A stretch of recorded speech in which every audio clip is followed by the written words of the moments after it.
اکثر احباب یہی سوال کرتے رہتے ہیں کہ بندہ اس کو غسل کی ضرورت ہو، اس پہ غسل واجب ہو چکا ہو اور اس کو نہانا ہو اور پانی ٹھنڈا ہو تو کیا کرے گا؟ دیکھیں، ہر گھر کے اندر اتنا بندوبست ہوتا ہے گرم پانی کا، نہ ہو دیہاتوں کے اندر جو ہوتا ہے وہ مٹیا وغیرہ ان کو گرم رکھتے ہیں، پانی ان کے اندر گرم رہتا ہے، اور پھر پانی گرم کرنے پہ کون سا وقت لگتا ہے؟ زیادہ سے زیادہ 10 منٹ 20 منٹ 15 منٹ لگ جائیں گے نا، تو اس وقت آگ جلا کر پانی گرم کیا جا سکتا ہے، اس میں شرم کرنے کی کیا بات ہے؟ دین کے اندر تو شرم نہیں کیا جائے گا۔ ایک سفید ریش تھا، مجھ سے پوچھنے لگا، وہ میرا امتحان لے رہا تھا، کسی عالم سے اس نے پہلے بھی پوچھا تھا، مجھے کہتا ہے کہ اگر میں کہیں پہ مہمان بن جاؤں اور مجھے غسل کی ضرورت ہو تو انہیں کیا کہوں؟ میں نے کہا انہیں کہو کہ مجھے غسل کرنا ہے، مجھے گرم پانی دے دو۔ کہتا ہے اس میں تو شرم کی بات ہوگی۔ میں نے کہا شرم کی کیوں بات ہوگی؟ آپ بے غسلے رہیں گے سارا دن، جنابت کی حالت میں رہیں گے، یہ شرم کی بات نہیں ہوگی؟ تو کہنے لگا آپ کی بات ٹھیک ہے، میں یہ امتحان لینا چاہتا تھا کہ آپ اس کس طرح جواب دیتے ہیں۔ کسی دوسرے عالم نے مجھے یہی بات بتائی تھی کہ دین کے اندر شرم نہیں ہے۔ تو دیکھیں، جب انسان کو غسل کی ضرورت ہے، گھر والوں کو کہہ دے خود آگ جلا کر پانی گرم کر دے اور غسل کر لے۔ الحمدللہ وحدہ والصلاة والسلام على من لا نبی بعدہ، اما بعد فاعوذ باللہ من الشیطان الرجیم، بسم اللہ الرحمن الرحیم۔ یا ایہا الذین آمنوا استعینوا بالصبر والصلاة ان اللہ مع الصابرین ولا تقولوا لمن يقتل في سبيل الله اموات بل احياء ولكن لا تشعرون، صدق اللہ العظیم۔ اللهم صل على محمد النبی الامی وعلى آلہ وسلم تسلیما۔ معزز سامعین و ناظرین گرامی، سورۃ البقرہ آیت نمبر 153 اور 154 آپ حضرات کے سامنے تلاوت فرمائی۔ اللہ رب العزت فرماتے ہیں، یا ایہا الذین آمنوا استعینوا بالصبر والصلاة، اے ایمان والو صبر اور نماز کے ساتھ اللہ سے مدد لیا کرو۔ ان اللہ مع الصابرین، بے شک اللہ صبر کرنے والوں کے ساتھ ہے۔ ولا تقولوا لمن يقتل في سبيل الله اموات، اور ان لوگوں کو جو خدا کی راہ میں مارے جائیں مردہ نہ کہو، بل احیاء، بلکہ حقیقتاً وہ زندہ ہیں، ولکن لا تشعرون، لیکن تم ان کی زندگی کو نہیں سمجھتے۔ اس سے پہلے سورۃ البقرہ کی جو پچھلی آیت تھی، آیت نمبر 152، اس کے اندر ایک اصول بتایا گیا تھا، بلکہ 2 اصول بتائے گئے تھے، صبر اور شکر کا، ذکر اور شکر کا۔ آج اسی سلسلے کی کڑی کو آگے چلاتے ہوئے کچھ اصول بتائے جائیں گے۔ حضرت شاہ ولی اللہ رحمۃ اللہ علیہ فرماتے ہیں کہ برسر عروج قوم جو ہوتی ہے اس کی 5 منازل ہوتی ہیں۔ پہلی منزل تہذیب الاخلاق ہوتی ہے، دوسری منزل تدبیر منزل ہوتی ہے، پھر اس تدبیر منزل کے آگے 4 قانون ہیں، ازدواجی حقوق ہیں، میاں بیوی کے حقوق، والدین اور اولاد سے متعلق حقوق ہیں، مالک اور مملوک سے متعلق حقوق ہیں، اور چوتھے نمبر پر اقربا، قریبی لوگوں کے حقوق ہیں۔ تیسرے نمبر پر جو منزل ہے وہ تدبیر منزل ہے، تدبیر مدینہ ہے، شہر یا بستی کی اصلاح۔ چوتھے نمبر پر ہے اصلاح ملک، اور 5ویں نمبر پر ہے خلافت کبریٰ، تمام جہان کی اصلاح۔ یہ 5 اصول ہیں۔ پھر پیچھے جو ذکر ہوا تھا تہذیب الاخلاق، اس کے پھر 5 اصول ہیں، ایک صبر ہے، ایک شکر ہے، اور ایک ذکر ہے، دعا ہے، اور شعائر اللہ کی تعظیم ہے۔ آیت نمبر 152 کے اندر فاذکرونی اذکرکم واشکروا ولا تکفرون، 2 اصول بیان ہو گئے، ذکر اور شکر کا۔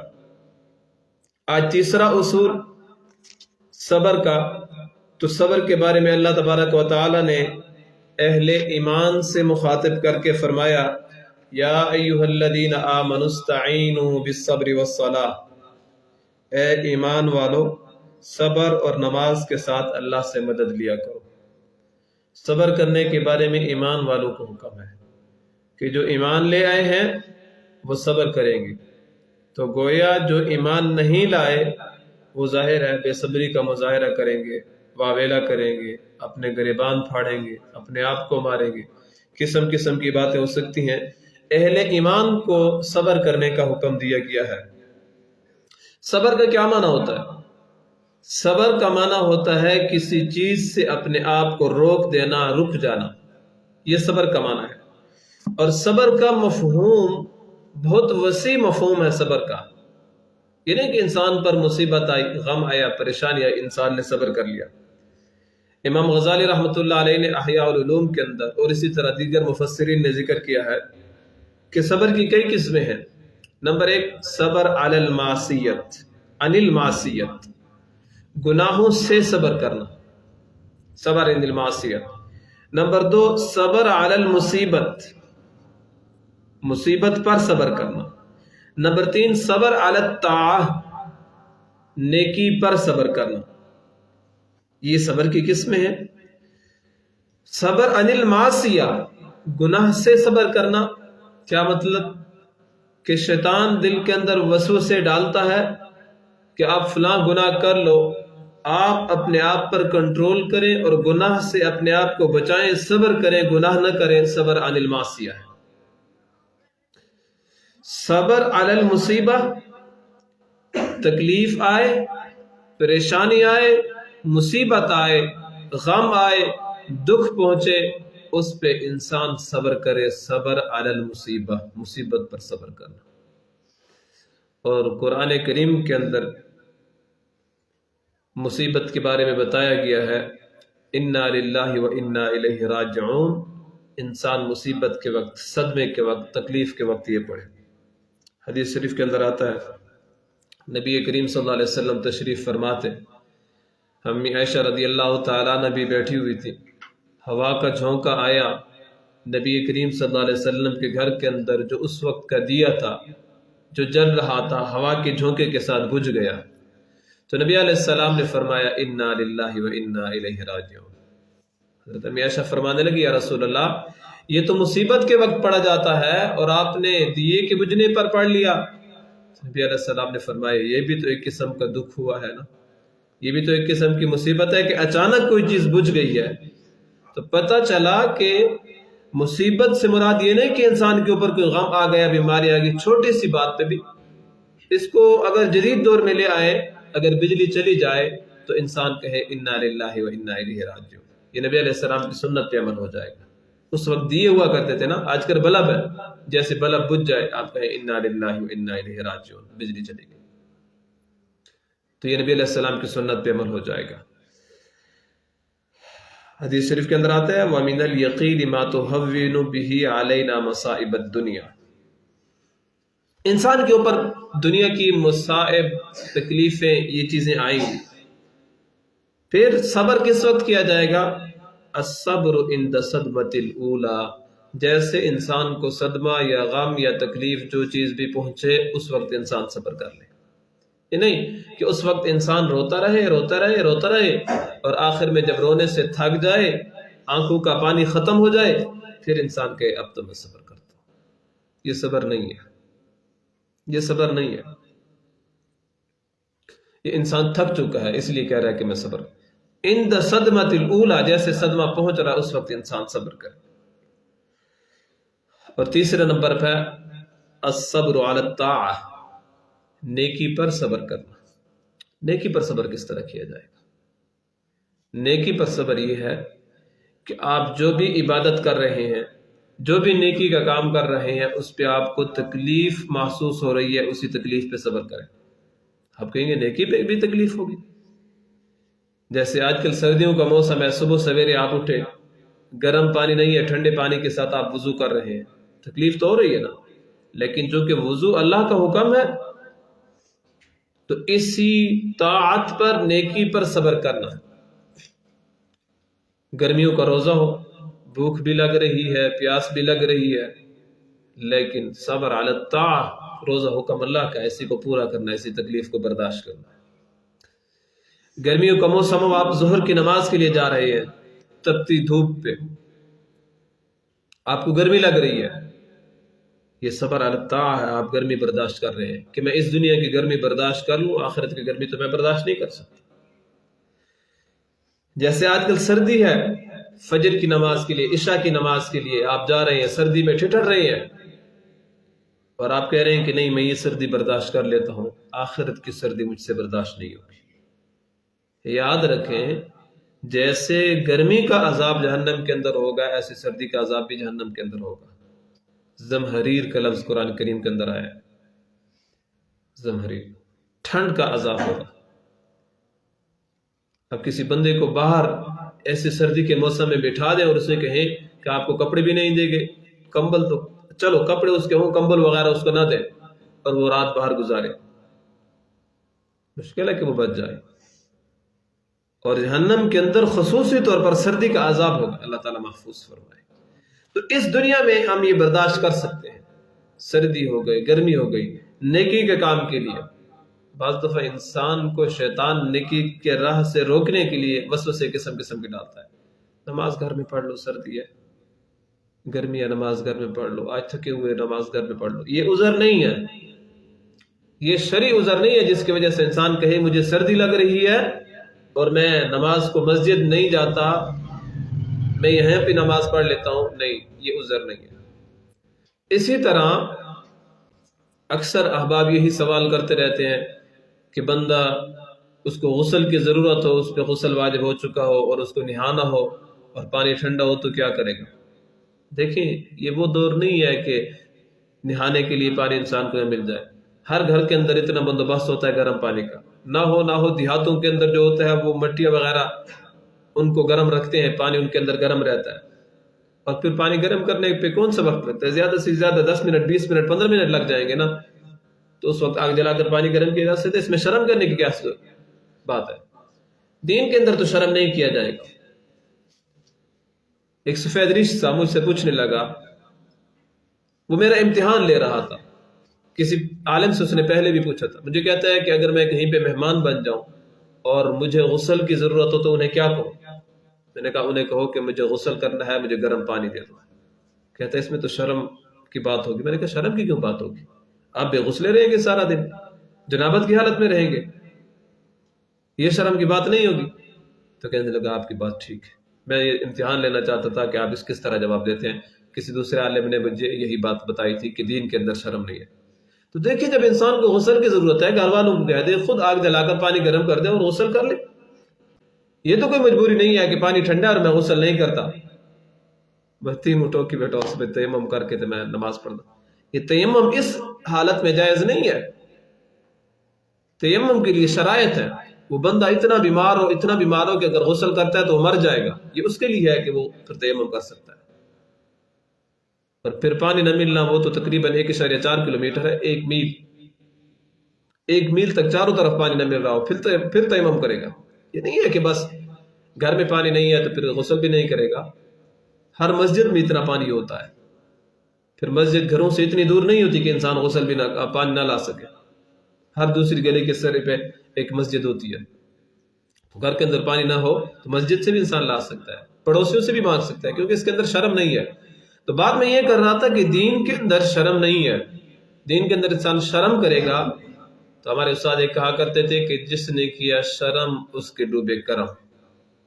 جو بندہ شرم کرتا ہے وہ اللہ تعالیٰ کے کرم سے محروم رہ جاتا ہے۔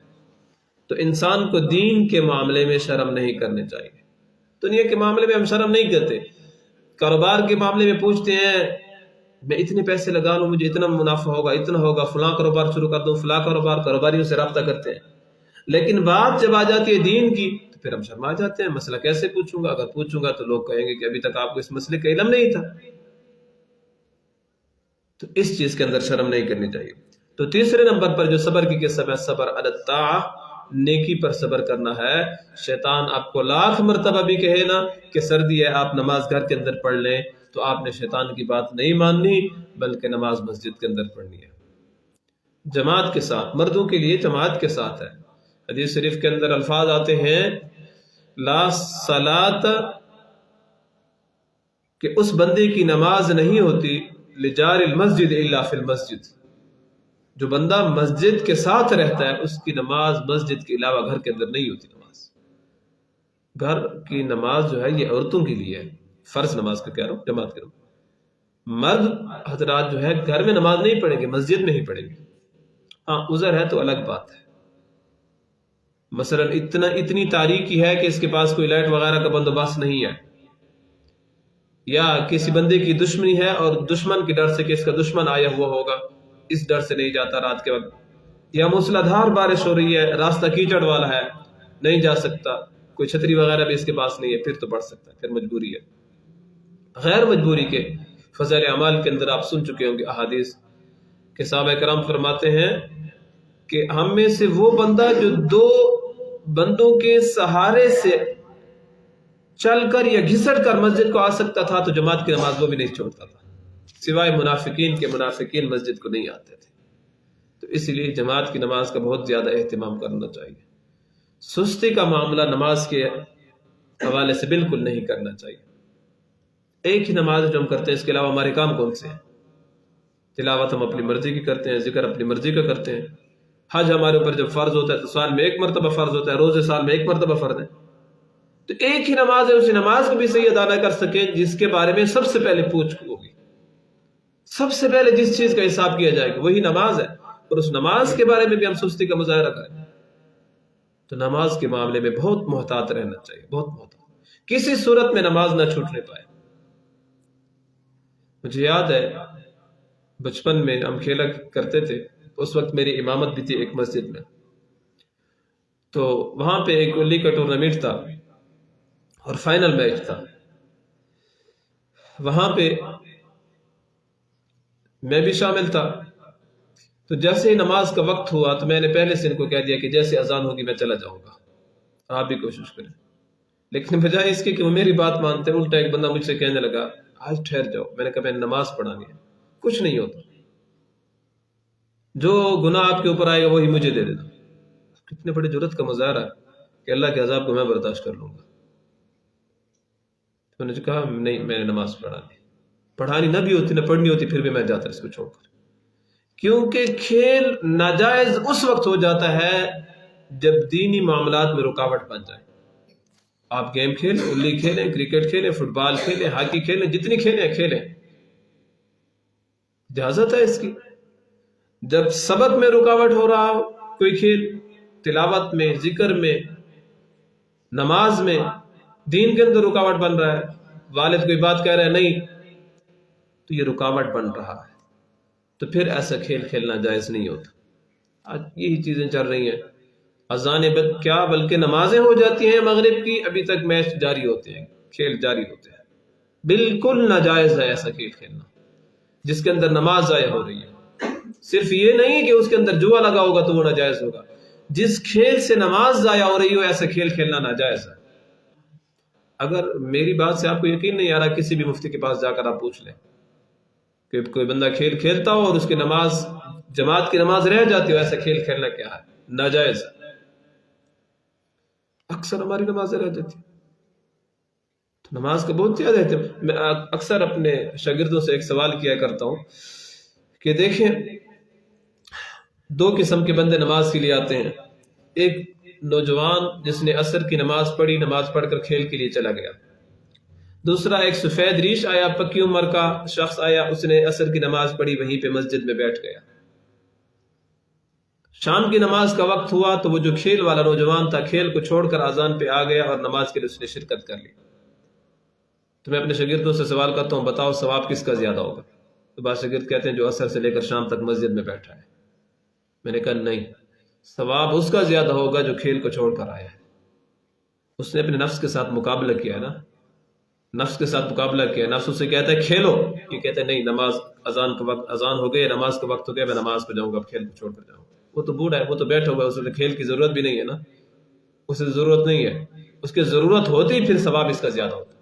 ہاں ایسا جوان جس کے اندر کھیل کھیلنے کی صلاحیت ہے، کھیل کو چھوڑ کر مسجد میں بیٹھ گیا، پھر اس کا ثواب اس کا بھی زیادہ ہے۔ لیکن ایک بندہ کھیل کو چھوڑ کر مسجد کی طرف آتا ہے تو اس کا ثواب زیادہ ہے۔ دیکھیں کتنی فضیلت مل رہی ہے، لیکن اس کے باوجود بھی ہم مشغول رہے تو یہ اللہ تعالیٰ کی طرف سے پھر عذاب آئے گا اور اللہ تعالیٰ کی طرف سے پکڑ آئے گی۔ تو صبر کی تیسری قسم صبر علی الطاعہ ہے، نیکی پر صبر کرنا ہے۔ تو قرآن شریف کے حدیث کے اندر آتا ہے الصبر نصف الایمان، صبر آدھا ایمان ہے۔ صبر، اکثر ہم بے صبری کا مظاہرہ کرتے ہیں تمام معاملات میں۔ کوئی بندہ بیمار ہو، اس سے پوچھیں کیا حال ہے، بس گزارا ہے۔ کسی بندے سے رزق کے معاملے میں پوچھیں لین دین کیسی چل رہی ہے، گھر کا کاروبار کیسے چل رہا ہے، تو کہتے ہیں بس گزارا ہے، مہنگائی بہت ہے۔ کبھی یہ نہیں کہا کہ اللہ کا شکر ہے۔ احادیث کے اندر دعا سکھائی گئی ہے الحمدللہ علی کل حال۔ انسان تنگی کی حالت میں آنا تو کہ الحمدللہ علی کل حال۔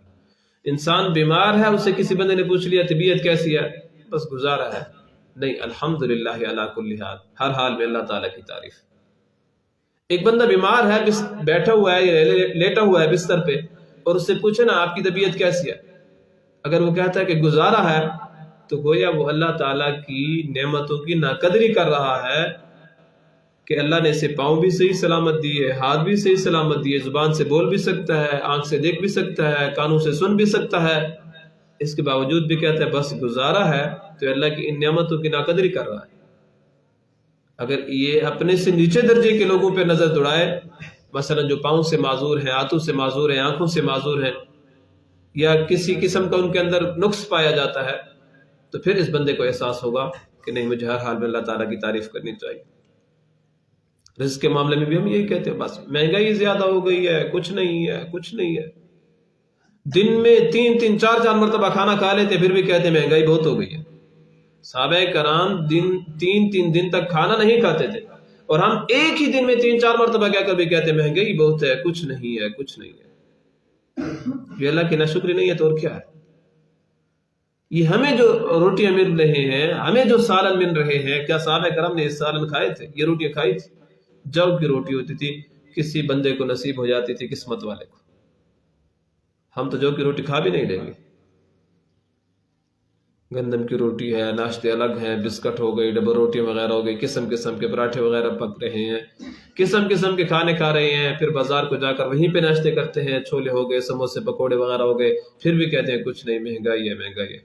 ناراض نہ ہونا، ایک بات اگر میں کہوں کہ مہنگائی ہمیں اس وقت یاد آتی ہے نا جب کوئی دین کا معاملہ ہو، لیکن ایک موقع پہ ہمیں مہنگائی بھول جاتی ہے جب شادی کا موقع ہوتا ہے، جب کوئی میلہ وغیرہ ہو، جب کوئی مجلس وغیرہ ہو، کبڈی وغیرہ ہو، وہاں پہ مہنگائی ختم ہو جاتی ہے، وہاں پہ مہنگائی ختم ہوتی ہے۔ آپ دیکھیں گے کہ غریب بندہ ہوگا وہ بھی کاپیاں اڑا رہا ہوگا نوٹوں کی، اس کی غربت گئی۔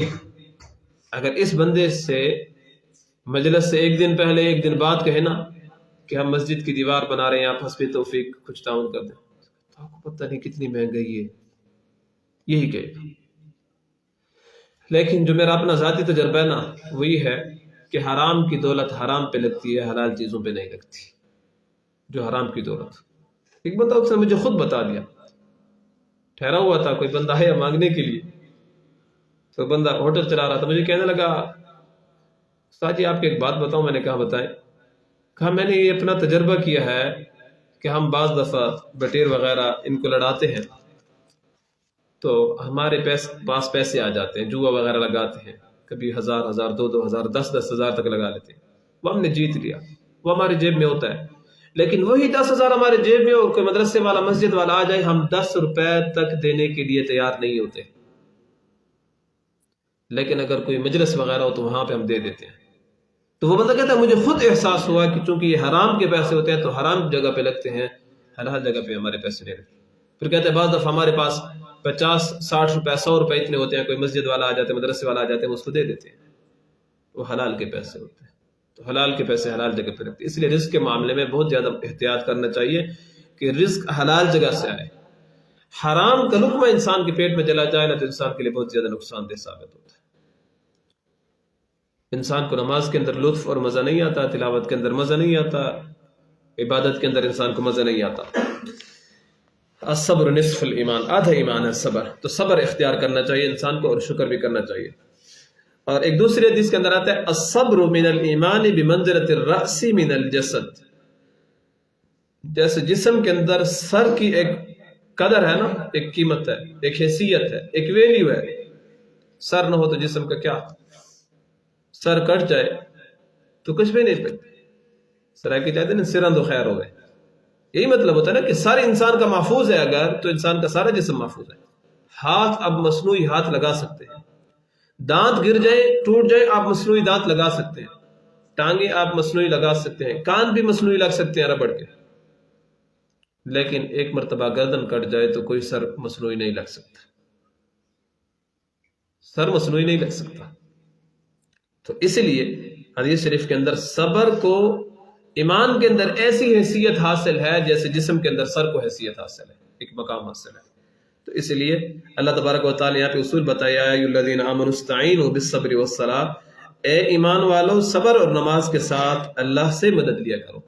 اس آیت سے بعض لوگوں کو شبہ لگا ہے، وہ کہتے تم کہتے ہو کہ اللہ کے علاوہ کسی سے مدد نہ مانگو، اور اللہ تعالیٰ کہہ رہا ہے استعینوا بالصبر والصلاۃ، صبر سے اور نماز سے مدد لو. حالانکہ بالصبر والصلاۃ ہے، صبر کے ذریعے اور نماز کے ذریعے مدد کس سے مانگو؟ اللہ سے. صبر سے نہیں، اللہ سے. نماز سے نہیں، اللہ سے. صبر کر کے مدد اللہ سے مانگنی ہے، نماز پڑھ کے مدد اللہ سے مانگ رہے ہیں، صبر اور نماز سے مدد نہیں مانگ رہے. ان اللہ مع الصابرین، اللہ تعالیٰ صبر کرنے والوں کے ساتھ ہے. ولا تقولوا لمن يقتل في سبيل الله اموات، صبر کے ساتھ ایک دوسری چیز بھی اللہ تبارک و تعالیٰ نے بتا دی، اس کے اندر بھی صبر ہے. اور جو لوگ اللہ کی راہ میں مارے جائیں ان کو مردہ نہ کہو، بل احیاء، بلکہ وہ زندہ ہیں، ولکن لا تشعرون، ان کی زندگی کو تم نہیں سمجھ سکتے. جو اللہ کی راہ میں شہید ہو جائیں، اللہ تعالیٰ فرما رہے ہیں ان کو مردہ مت کہو، بل احیاء، بلکہ وہ زندہ ہیں، ولکن لا تشعرون، تمہیں ان کی زندگی کا شعور نہیں ہے. اگر آپ کا ذوق تازہ ہو تو یہاں پہ ایک مسئلہ آپ کو بتا دیتا ہوں. وَلَا تَقُولُوا لِمَن يُقْتَلُ فِي سَبِيلِ اللَّهِ أَمْوَاتٌ، جو اللہ کی راہ میں مارے جائیں انہیں مردہ نہ کہو، ایک بات. بل احیاء، بلکہ وہ زندہ ہیں، دوسری بات. وَلَٰكِن لَا تَشْعُرُونَ، تمہیں ان کی زندگی کا شعور نہیں ہے، یہ تیسری بات. یہ تین باتیں سمجھائی گئی ہیں. جو مجاہد اللہ کی راہ میں شہید ہو جائے اس کو مردہ نہ کہو. نمبر 2 بل احیاء، وہ زندہ ہے. نمبر 3 تمہیں اس کی زندگی کا شعور نہیں ہے. اب جو لوگ شہید کی حیات کو یا نبی کی حیات کو نہیں مانتے نا، تو پہلا سوال کرتے ہیں نبی قبر میں زندہ ہے؟ سوال ہوتا ہے، نہیں مانتے، انکار کر دیتے. اللہ تعالیٰ کہتا ہے وَلَا تَقُولُوا لِمَن يُقْتَلُ فِي سَبِيلِ اللَّهِ أَمْوَاتٌ، مردہ مت کہو، یہ کہتے ہیں مردہ کہیں گے. قرآن کہتا ہے بل احیاء، بلکہ وہ زندہ ہے، یہ کہتے ہیں زندہ نہیں ہے. اللہ تعالیٰ فرماتا ہے وَلَٰكِن لَا تَشْعُرُونَ، تمہیں ان کی زندگی کا شعور نہیں ہے، یہ کہتے ہیں ہمیں سمجھاؤ کیسے زندہ ہے، پانی کہاں سے پیتے ہیں، وضو کہاں سے کرتے ہیں، کھانا کہاں سے کھاتے ہیں. بعض چیزیں ایسی ہوتی ہیں کہ انسان کا دماغ ان چیزوں کو نہیں سمجھ سکتا، لیکن ان چیزوں کو ہم مانتے ہیں. ڈاکٹر کہتا ہے آپ کو شوگر ہے، تو کوئی بندہ کہے نا بھائی ڈاکٹر صاحب میں کوئی چینی کاٹ کے دکھا کے تھا میرے جسم میں، کوئی نہیں کہہ رہا. آپ کو اتنے درجے کا بخار ہے، کہاں پہ، مجھے نکال کر دکھاؤ. ڈاکٹر بخار نکال کر دکھا سکتا ہے کتنا بخار؟ وہ تھرمامیٹر کے ذریعے دکھائے گا نا کہ یہ دیکھو. اب تو اس دنیا میں بھی نا، تو انسان تو دوسرے مراحل میں چلا جاتا ہے تو اس کی زندگی کا ہمیں احساس نہیں ہوتا، اس کی زندگی کا ہمیں احساس نہیں ہوتا. اللہ تبارک و تعالیٰ نے کہہ دیا لا تقول، نہ کہو من یقتل فی سبیل اللہ اموات، جو اللہ کی راہ میں مارے جائیں ان کو مردہ نہ کہو، بل احیاء، بلکہ وہ زندہ ہیں، لیکن ان کی زندگی کا تمہیں شعور نہیں ہے کیسے زندہ ہے. اب دیکھیں ایک بندہ سویا ہوا ہو نا تو اس کی نبض چل رہی ہوتی ہے، اس کا دل دھڑک رہا ہوتا ہے. لیکن جب بندہ مر جائے اور ہم کہتے ہیں کہ یہ زندہ ہے، شہید ہو گیا تو یہ زندہ ہے، کیسے زندہ ہے؟ اس کی نبض تو نہیں چل رہی، اس کا دل تو نہیں دھڑک رہا، زندہ پھر کیسے ہوا؟ تو دیکھیں بعض دفعہ اس دنیا میں رہتے ہوئے بھی بعض چیزوں کو ہم نہیں دیکھ سکتے. فرشتے ہمارے کندھوں پہ بیٹھے ہیں نا، کیسے بیٹھے ہیں؟ وزن تو محسوس نہیں ہوا. ثواب یا گناہ لکھ رہے ہیں. یہ ورق کی آپ نے آواز سنی؟ کبھی آپ نے سنا کہ آپ کے کندھے پہ کسی فرشتے نے کوئی ورق الٹا ہو اور اس کے اوپر لکھا ہو اور آپ نے محسوس کیا ہو؟ اچھا چلو پھر سوال ہو سکتا ہے کہ اگر فرشتے بیٹھے ہیں تو کپڑوں کے اوپر بیٹھے ہیں، کپڑوں سے نیچے بیٹھے ہیں؟ چلو اس بات کو بھی مان لیا. اگلا سوال پھر ہو سکتا ہے اگر فرشتے بیٹھے ہیں تو جب بندہ الٹا ہوتا ہے تو فرشتے اوپر چلے جاتے ہیں یا وہیں پہ نیچے رہتے ہیں؟ تو جواب کیا ہوگا؟ ہم اس چیز کو نہیں سمجھ سکتے، فرشتے عالم غیب میں ہیں، ہمیں پتہ نہیں ہے کہاں پہ، کندھوں پہ ہیں، تو اس کا معنی ہوگا کہ ہمارے ساتھ ہیں۔ تو اللہ تعالیٰ کہہ رہے ہیں زندہ ہیں، تو بس اس کو تسلیم کیا جائے گا۔ اب اس کی زندگی کیسے ہمیں محسوس نہیں ہو رہی؟ عالم برزخ میں ہے، برزخ پردے کو کہتے ہیں، پردے سے پار والی چیز ہمیں نظر نہیں آتی، پردے مختلف قسم کے ہوتے ہیں۔ پھر یہاں پہ پردے کے حوالے سے بھی ایک بات بتا دوں، حضرت امی عائشہ رضی اللہ تعالیٰ عنہ فرماتی ہیں جب نبی کریم صلی اللہ علیہ وسلم اس دنیا سے رخصت ہوئے، میں رسول اللہ صلی اللہ علیہ وسلم کی قبر پہ جاتی تھی، بغیر پردے کے جاتی تھی۔ جب حضرت ابوبکر صدیق رضی اللہ تعالی عنہ فوت ہوئے تو پھر بھی میں رسول اللہ صلی اللہ علیہ وسلم کے روضہ مبارک پہ جاتی تھی۔ کیوں؟ ایک خاوند ہے اور ایک باپ ہے، پردہ نہیں کرتی تھی۔ فلما دفن معه عمر، جب ان کے ساتھ حضرت عمر رضی اللہ تعالیٰ عنہ شہید ہو کر دفن ہوئے تو میں پردہ کر کے جاتی تھی، مجھے حضرت عمر رضی اللہ تعالیٰ عنہ سے حیا آتی تھی۔ اب یہاں پہ اس حدیث پہ بھی لوگ اعتراض کرتے ہیں جو شہید کی حیات کو یا نبی کی حیات کو نہیں مانتے، کہتے ہیں دیکھو رسول اللہ صلی اللہ علیہ وسلم اپنی قبر مبارک میں، حضرت ابوبکر اپنی قبر مبارک میں، حضرت عمر بھی اپنی قبر میں، اور امی عائشہ حضرت عمر سے پردہ کرنے کے لیے جاتی ہے۔ اگر حضرت عمر جو اس کے اوپر مٹی آ چکی ہے اس کے اندر سے دیکھ سکتے ہیں تو پردے کے اندر سے کیوں نہیں دیکھ سکتے؟ اس کے کئی جواب ہو سکتے ہیں۔ پہلا جواب تو یہ ہے کہ قبر جو ہے اس کے اوپر مٹی یہ مردے کے لیے ہے، پردہ یہ شریعت کا حکم ہے، یہ اس عورت کے لیے ہے، اس کے لیے وہ مٹی نہیں ہے حکم۔ تو حضرت عمر کی نظر اگر جائے تو مٹی سے آ سکتی ہے لیکن پردے سے نہیں جا سکتی ہے، کیونکہ پردہ اللہ کا حکم ہے، اللہ کے حکم کو کراس نہیں کر سکتی۔ پھر اگر اس کو عقلی سمجھا جائے، عقلی لحاظ سے کہ دیکھیں اتنی زیادہ مٹی اس کے اندر سے نظر گزر سکتی ہے اور اتنا باریک کپڑا اس کے اندر سے نظر نہیں گزر سکتی۔ آپ نے لوہے کی دو موٹی موٹی پلیٹیں رکھی ہوں اور ایک طرف سے کرنٹ چھوڑ دیں، اس کے اندر سے کرنٹ جا رہا ہوگا، دو گارڈر رکھ لیں، کرنٹ جا رہا ہوگا، ان دو گارڈروں کے درمیان میں باریک سی لکڑی رکھ دیں تو ایک گارڈر سے دوسرے گارڈر کی طرف کرنٹ نہیں جائے گا۔ اب بندہ سوال کرے کہ ایڈے ٹھلے گارڈر کو کرنٹ لگ سکتے تو لکڑی کو نہیں لگ سکتا؟ وہ لکڑی جو ہے وہ رکاوٹ ہے، اگرچہ باریک لکڑی ہے، لوہا رکاوٹ نہیں ہے، قبر کی مٹی رکاوٹ نہیں ہے، پردہ رکاوٹ ہے۔ قبر کی مٹی سے نظر گزر سکتی ہے، پردے سے نہیں گزر سکتی، یہ اللہ کو۔ ایک بندے نے مجھ پہ سوال کیا، کہتا حضرت عائشہ نے کیوں کہا تھا کہ میں حضرت عمر کی جب قبر پہ جاتی تھی تو میں پردہ کر کے جاتی تھی؟ میں نے کہا قیامت کے دن حضرت عائشہ سے خود پوچھ لینا کیوں کہا تھا، کیوں پردہ کرتی تھی، خود پوچھ لینا۔ پردہ حضرت عائشہ نے کیا ہے، سوال ہم سے کرتے ہیں کہ حضرت عائشہ نے کیوں کہا تھا کہ میں پردہ کر کے جاتی تھی؟ انہیں حیات تھی، صحابہ کرام کا ایک ذوق تھا۔ صحابہ کرام جب قضاء حاجت کے لیے بیٹھتے تھے تو یوں سمٹ کر بیٹھتے تھے اللہ تعالیٰ سے حیا کے لیے۔ پھر اللہ تبارک و تعالیٰ نے حکم دیا کہ اتنے زیادہ اپنے آپ کو تکلیف میں مت ڈالو، اللہ تعالیٰ سے تو تم نہیں چھپ سکتے۔ تو ان کا ایک اپنا اپنا ذوق تھا۔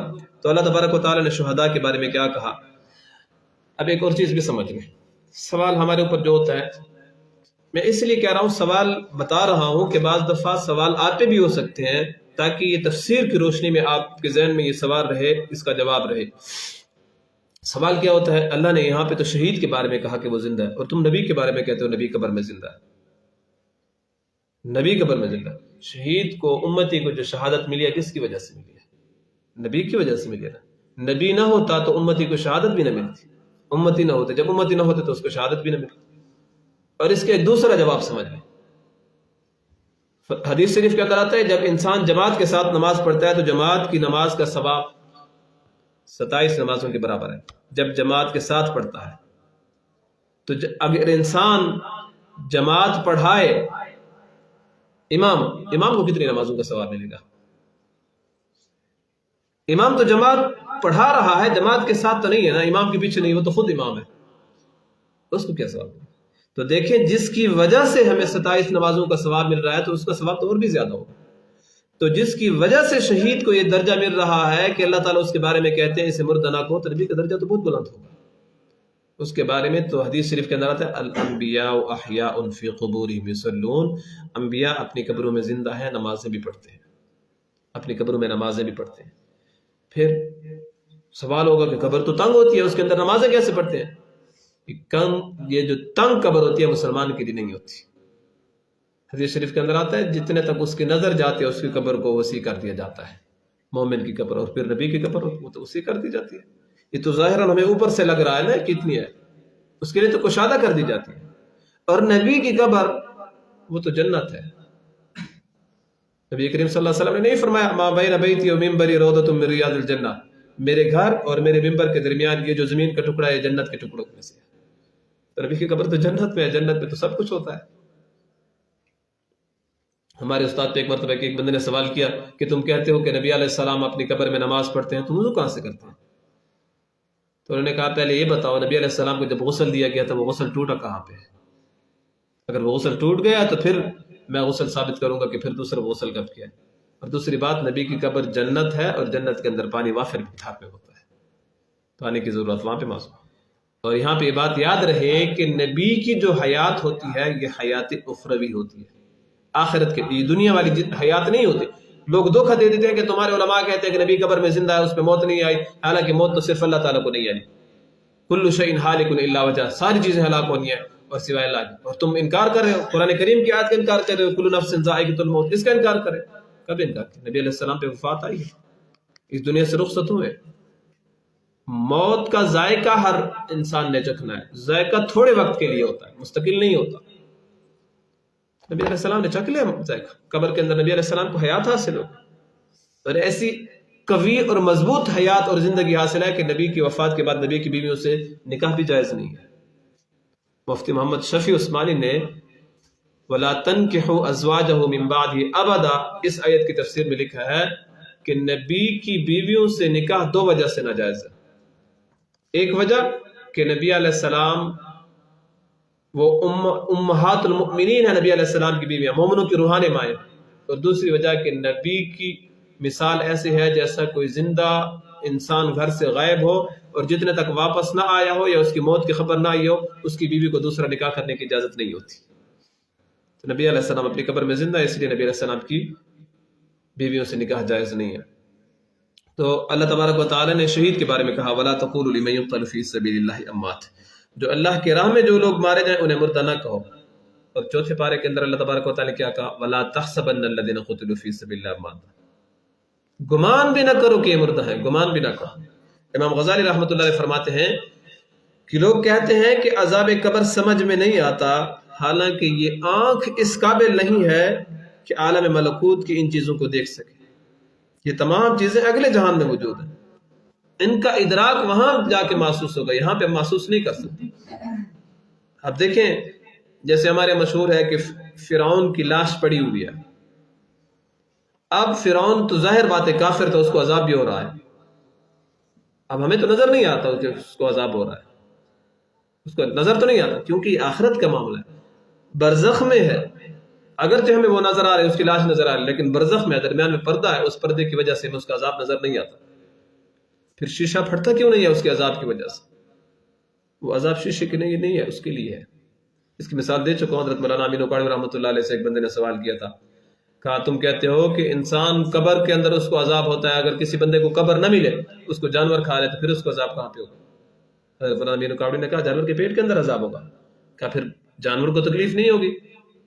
پھر انہوں نے جیسے دیکھا اس بندے کے ہاتھ میں کدو کیڑے والی دوائی تھی، کہا یہ کس لیے ہے دوائی؟ کہا میرے پیٹ میں کدو کیڑا ہے تو اس کو ختم کرنے کے لیے۔ کہا جب یہ دوائی کھاؤ گے تو آپ کے پیٹ کے اندر جو کیڑے ہیں وہ مریں گے؟ کہا آپ کو تکلیف نہیں ہوگی۔